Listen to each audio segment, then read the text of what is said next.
Kailangan ko ba? Nasa nursery yung anak ko, kukunin ko lang siya. Papasukin niyo ako. Kailangan ko siya ilagdas. May delikado. Awa na kayo sa akin. Kailangan ko ligtas yung anak ko. Kailangan ko ligtas yung anak ko. Tama! Tama si Paula! Tama! Tama! Tama anak ko!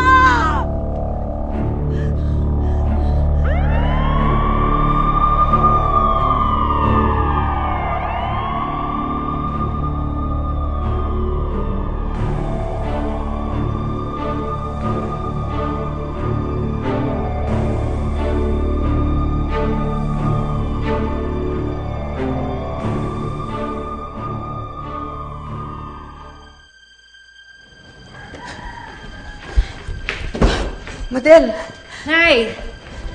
naramdaman mo yung lindol kanina? Ako para akong... Ay, opo, Nay. Sa ospital nga po ako inabutan nung dinalaw ko si Elsa. Kaninong anak yan? Nay, akin po. May anak na po kami ni Franco, Nay. Ayun, tingnan niyo po. Anong pinagsasabi mo? Nay, di ba po wala po kami anak ni Franco?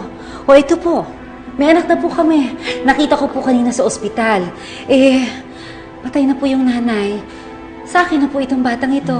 Babalita ko kaagad kay Franco. Sigurado matutuwa yon. Sigurado uuwi ka agad yung kapag nalaman niya may anak na kami.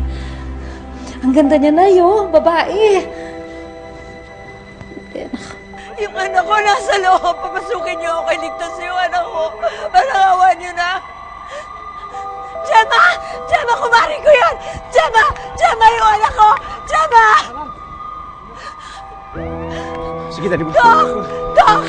Asan yung mga bata sa nursery? Kamusta yung mga bata sa nursery? Kinalulungkot ko, Mrs. Wala akong nakaligtas ng mga bata sa nursery. Sige, may kasi pa mga pasyente. Hindi pwede